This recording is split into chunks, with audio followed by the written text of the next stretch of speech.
it's a D-level topic, I guess you could say, but it's something different in that, Goldust has been not a joke, but he's been, a space filler, I guess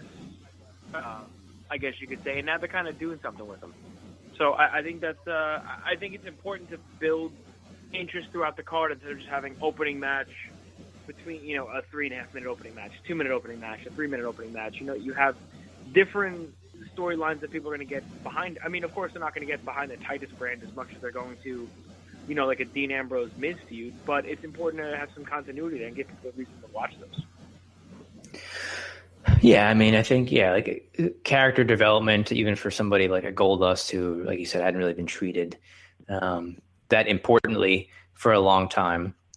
Yeah, I think he had that little promo that he did backstage, like the older Goldust character. It's more interesting, right? At least it's kind of like, oh, they're kind of maybe doing something with him, even though he's into his mid-40s and he's going to be maybe feuding with R-Truth. But, he at least it made him a little bit more interesting of a character. So I think the thing with Mahal, I guess, just to kind of close out my thoughts on him, is just that I don't really know, as far as a character is concerned, right? Like what's Jinder Mahal's deal, right? He's just kind of coming out and saying that people are persecuting him or they don't like him just because of the way that he looks and the way he talks. I don't know. They've done angles like that before, right? With different wrestlers that are from different countries that are not the United States or Canada. But, I think it's just one of those things where historically people view him as, essentially a jobber or enhancement talent. He's not had a push to any sort of level where he should be taken legitimately. And now all of a sudden he is getting these wins over some like mid-card level guys, and now he's the champion out of nowhere. And I think when you don't at least give a guy a little bit of a build-up and a backstory, it's difficult to do. Like I wouldn't have minded if they wanted to give him a push and give him the United States title, right? Like that angle kind of writes itself. Obviously, he's a foreigner. He's playing up the gimmick of being a foreigner and how Americans don't like him. So maybe put the United States title on him and give him a run with that, right? And then kind of have an anti-America thing for him for a while and see if he gets legit heat. And and then if he improves in the ring as a character, and at that point maybe you can give him a more main event level push if you feel like that's the way to go.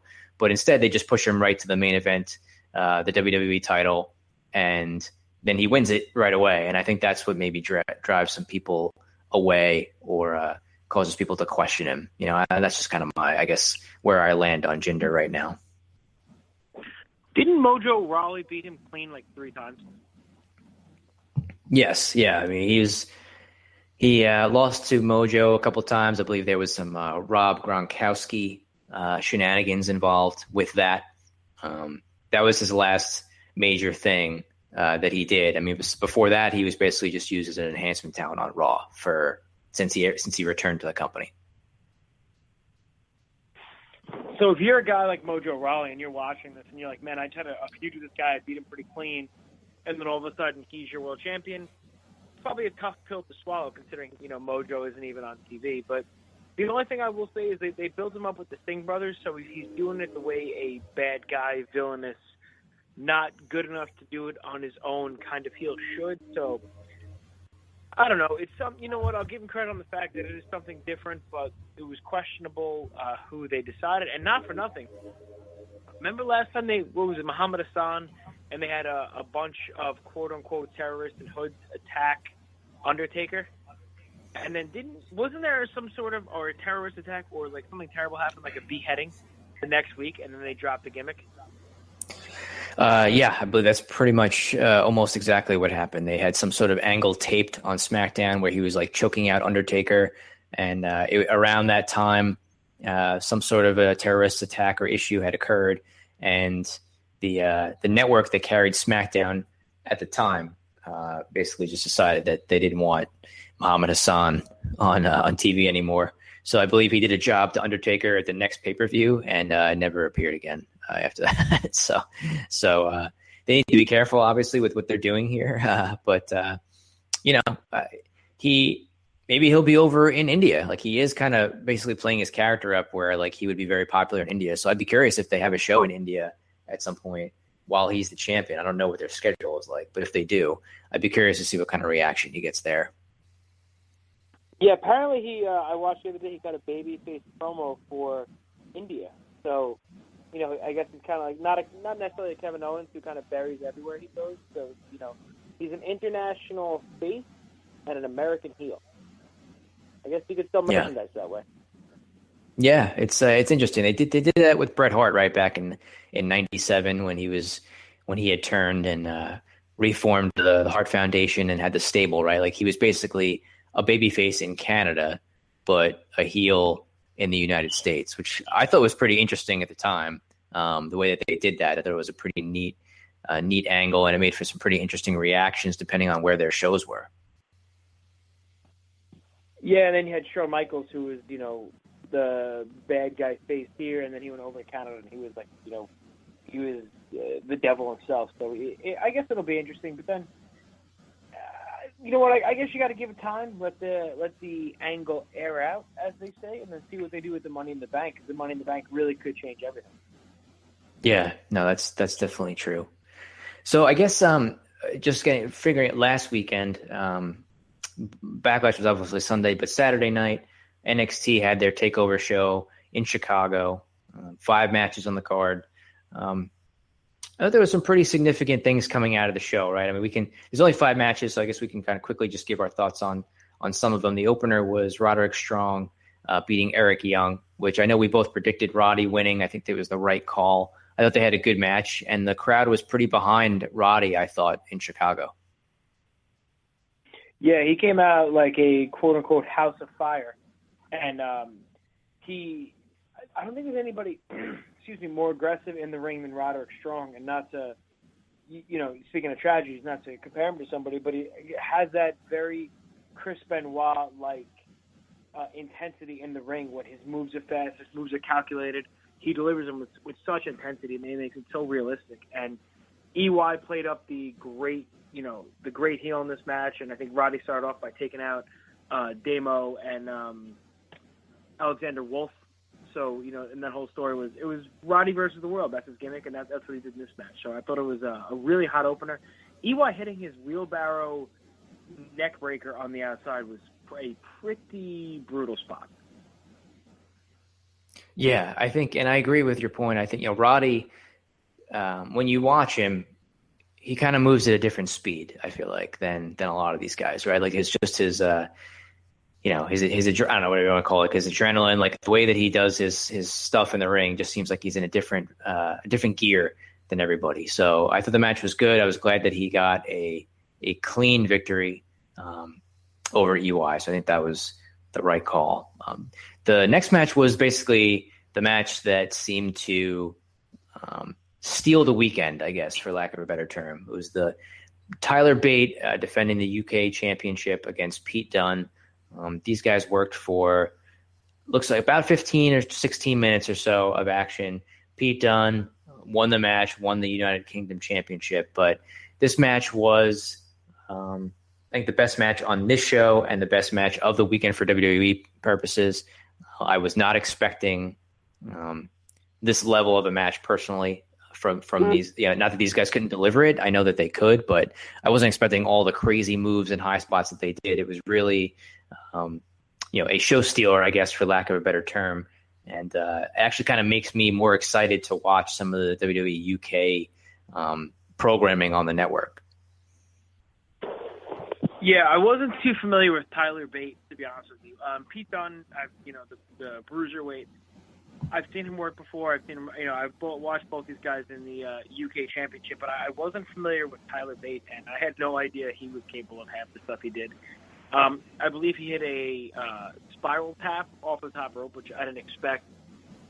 There were some really, really stiff-looking moves, and that was somewhere between the UK style mixed with the NXT style mixed with like the Japanese strong style. Lots of suplexes. I believe at one point he did a deadlift exploder suplex, which just takes so much strength. And Pete Dunne's going to be a star. There's no two ways about it. Those two guys combined are like my age, which is pathetic, and I don't want to wake up tomorrow.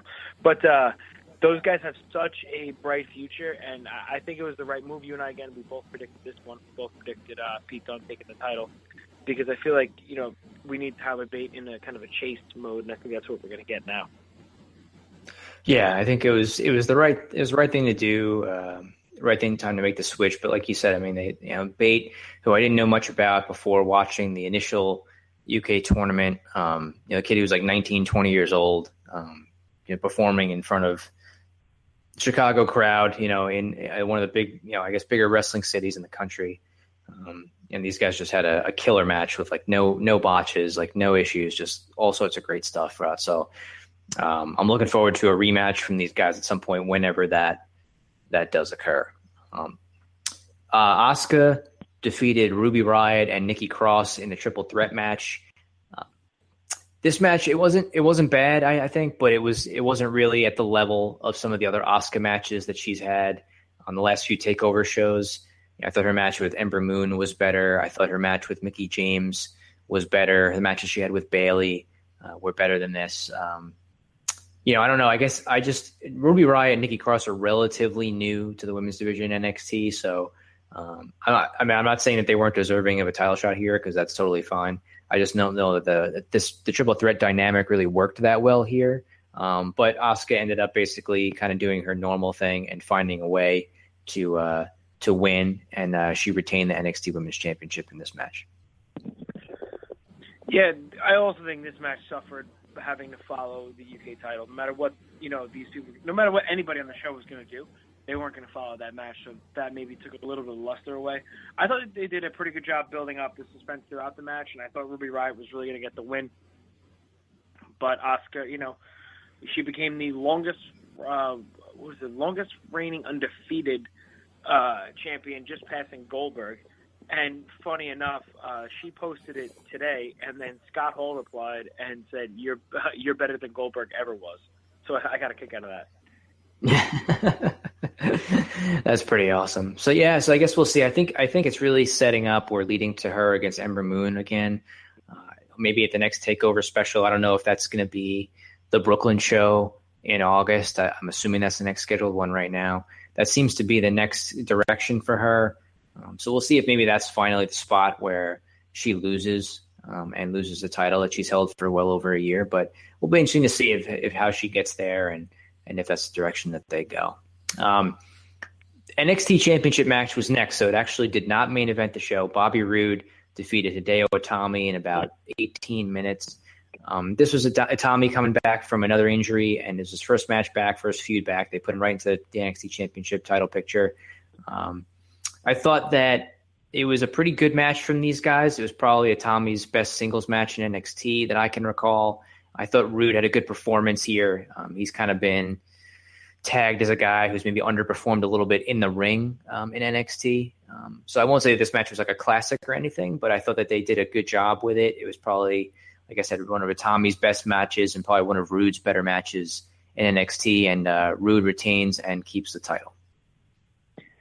Yeah, I'll agree with you on that one. I don't think it was, a show stealer by any means, but I think it was each guy's most impressive singles match so far in NXT. A lot of really close false finishes. They told a really good story of Itami kind of trying to throw everything at him, and Roode still, being the bad guy, doing the bad guy things, and getting the win. There was an interesting part where after the match, Itami went to the back, and he kind of was throwing stuff all over the place, and he wound up getting Chris Hero's face. So you're probably going to see Itami versus Chris Hero for the next Takeover, I would think. Yeah, that seems to be how it's looking. It looks like they're kind of either turning Itami heel or giving him a little bit of an edge with that. And I don't think there's anything really wrong with that. He hasn't really connected with the fans very much since he's come over to NXT the last couple of years. I mean, part of that might just be due to injury and the time that he's missed. But I don't think that a heel turn would be a bad thing for him to kind of give him a fresh start. So, yeah, that would be a good match, I think, if those guys have him and Hero matched up. And the main event ended up being the ladder match for the NXT Tag Team Championships. It was the Authors of Pain against DIY, Johnny Gargano and Tommaso Ciampa. Again, these guys, it was a good match. I think any match that has DIY in it is pretty much almost guaranteed to be good, if not great, anytime that they're in the ring. They had some cool spots with the ladders. They did like stereo dives from the outer the ring